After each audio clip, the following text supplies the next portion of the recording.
사연 읽어드립니다. 안녕하세요. 제 직업은 열쇠 수리공입니다. 이 일만 30년 가까이 했네요. 솔직히 한때 잘 나갔죠. 지금은 디지털로 바뀌면서 손님이 많이 줄긴 했지만 그래도 아직 손님들이 있습니다. 물론 처음부터 이 일을 한 건 아닙니다. 공사장 노가다부터 술집 종업원까지 별의별 일을 다 했죠. 그러면서 자연스럽게 이 일을 시작하게 됐고요. 근데 오늘 드릴 이야기는 시간이 좀 지났습니다만 헤어진 마누라 이야기를 좀 할까 해요. 벌써 30년 가까이 된 이야기네요. 신나게 돈을 벌 때였죠. 아파트 현관부터 창고 자물쇠, 자동차 문 여는 것부터 온갖 열쇠는 다 취급했으니까요. 그때 번 돈으로 고향집에 냉장고도 사드렸습니다. 아버지는 돌아가시기 전까지 그 냉장고를 애지중지 하실 정도였으니까요. 그렇게 산전수전 겪으면서 저도 요령도 많이 생기고 돈도 슬슬 생기니 결혼을 생각하게 됐어요. 그렇게 해서 아는 누님 소개로 아내를 만나게 됐습니다. 그때 아내는 산부인과 간호조무사였거든요. 첫 만남 때부터 인상은 별로였어요. 어찌나 깐깐하고 도도하던지 밥맛 없다고 생각했는데 참 이상하죠. 그 도도한 느낌에 빠져서 제가 석 달을 조르고 졸라 사귀게 됐습니다. 아내는 당시에도 간호 쪽 일엔 관심이 없어 보였어요.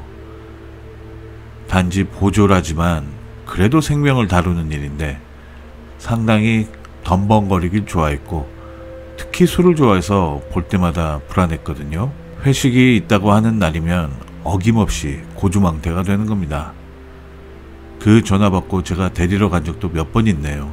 하지만 그 외엔 우리 집에도 잘하고 살림도 잘하는 아내였어요. 그리고 아이가 태어나면서 아내는 간호조무사가 적성에 맞지 않는다며 그만뒀습니다. 당연히 저도 그걸 원했고요. 하지만 시대의 흐름은 거스를 수가 없더군요.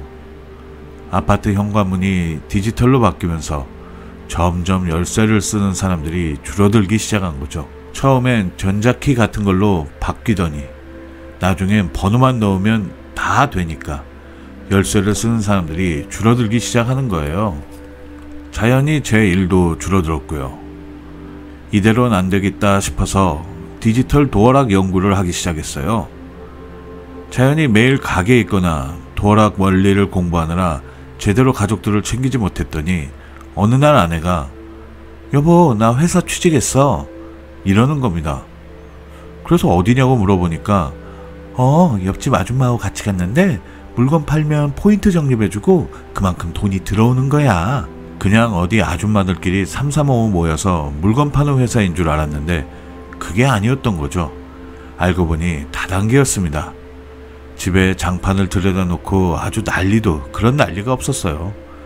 어찌나 푹 빠졌는지 집안 식구들을 죄다 가입시킨다고 난리를 쳤거든요.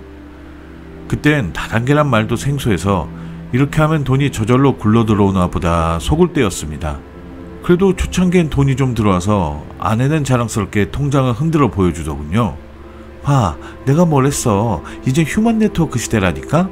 이렇게 해야 돈을 번다고 언제까지 열쇠나 따줄 거야.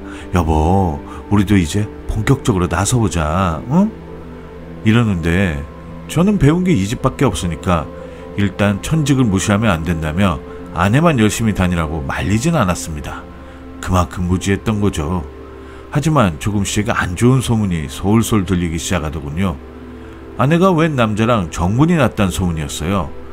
처음에 한두 번은 에이 그럴 리가 이러면서 웃어 넘겼죠. 근데 사람들이 계속 봤다고 하면 없는 호랑이도 만들 수 있다고 하잖아요. 이 사람도 아내를 봤다고 그러고 저 사람도 봤다고 그러니까 슬슬 이상하더군요. 그래서 하루는 출장 수리 핑계로 아내가 뭘 하고 다니나 쫓아다녀 봤어요. 별다른 건 없더군요. 사람들 만나러 다니고 뭔가 설명하고 그게 전부였습니다.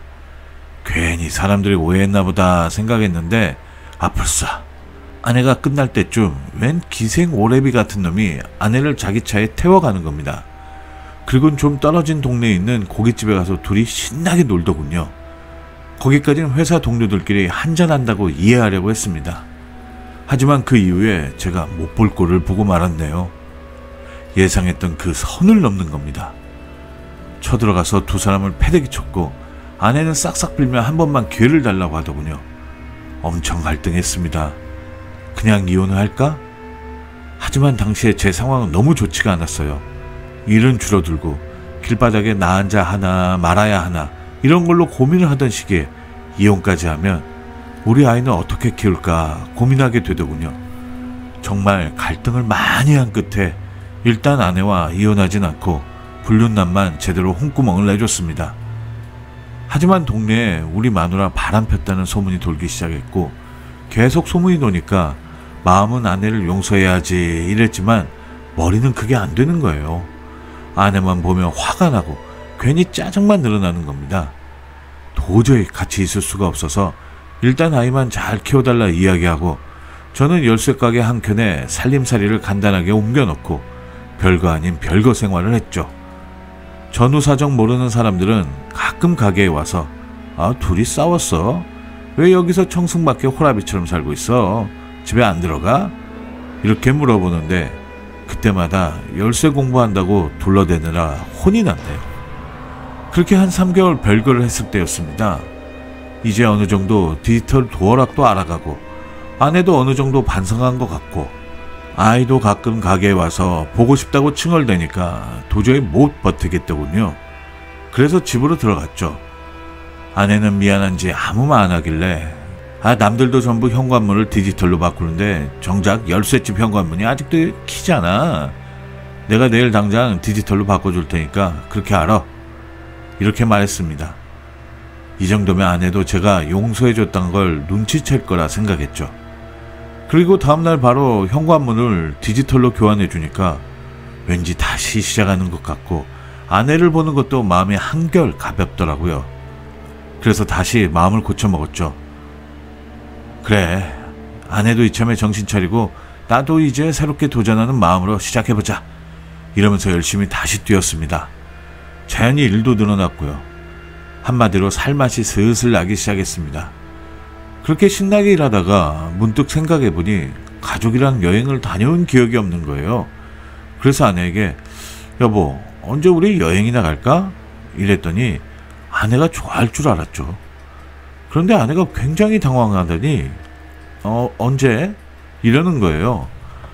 뭔가 또 심상치 않더군요. 그래서 일단 천천히 장소랑 날짜 잡아보자고 말만 하고 곰곰이 생각해봤어요. 느낌이 조금 이상했거든요. 예전 같으면 별 생각 없이 넘어갔을 텐데 한번 크게 데이고 나니까 아내에 대한 의심이 습관처럼 몸에 남아있었나 봅니다. 아내의 이상한 반응을 보자마자 뭔가 느낌이 안 좋은 거예요. 근데 안 좋은 예감은 언제나 틀린 적이 없더군요. 아니나 다를까 아내가 잠든 사이에 아내 휴대폰을 살펴봤죠. 역시나였더군요. 웬 남자랑 카톡을 주고받았는데 느낌이 이상했습니다.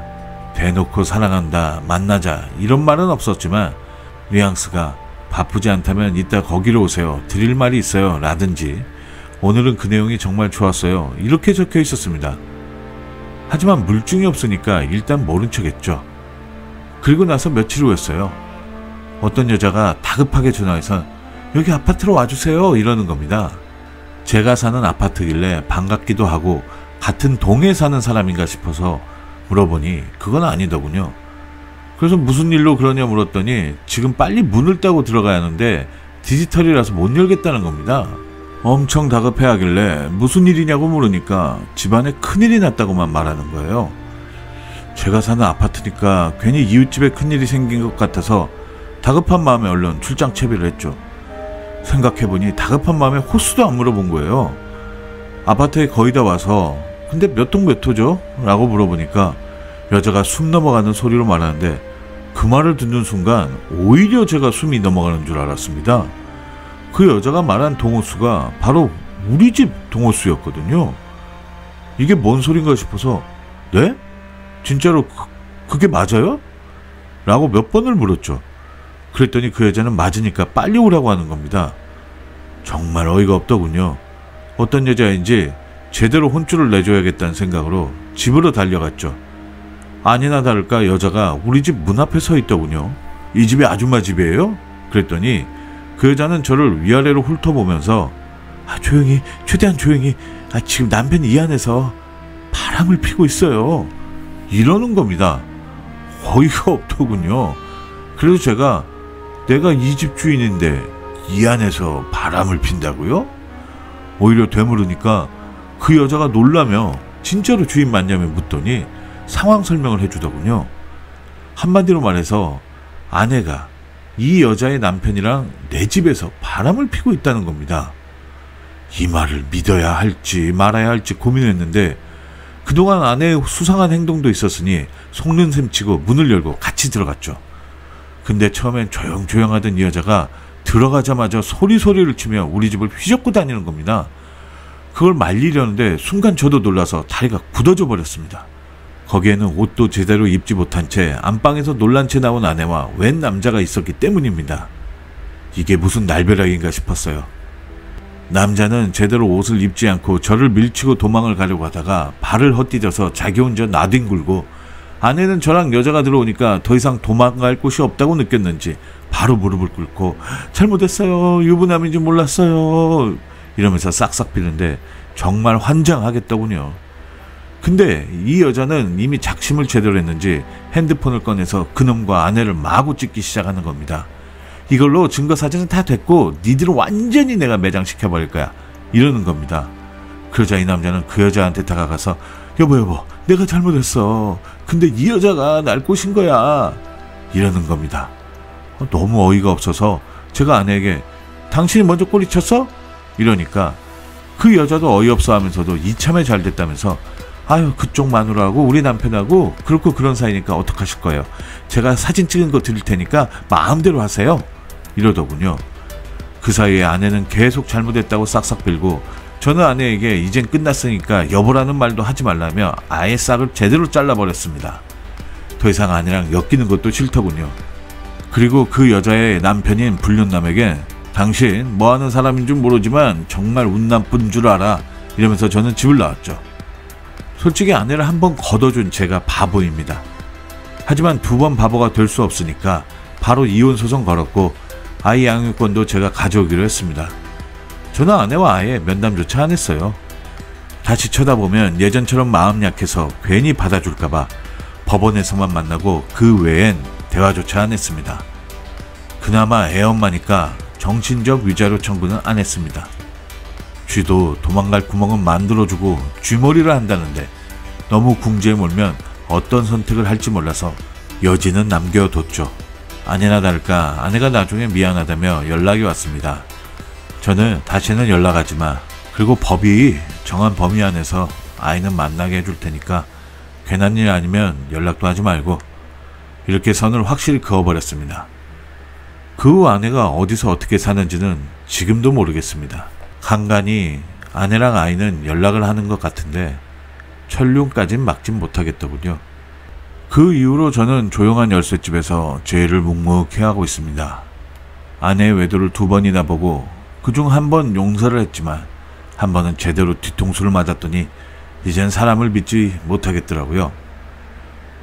예전만큼은 아니지만 그럭저럭 입에 풀칠은 하고 아이도 곧 대학에 들어갈 나이라서 이젠 주변에서 재혼도 생각해보라고 하더군요. 하지만 제 인생에 다시는 여자를 만날 일은 없을 거예요. 또 무슨 꼴을 당할지 모르잖아요. 남의 집의 자물쇠는 제가 제대로 열었는데 옆에 있는 아내의 마음의 자물쇠는 한 번도 열어보질 못했습니다. 그런 자격 없는 열쇠 수리공이 무슨 재혼을 또 하겠어요. 아이나 잘 크면 모아둔 돈으로 열쇠 박물관이나 열쇠 장인들을 한번 만나보는 게 소원입니다. 나보다 더 훌륭한 사람을 보면 다시 또 도전 정신이 솟아오를 수 있을 테니까요. 저의 긴 글을 읽어주셔서 너무나 감사합니다.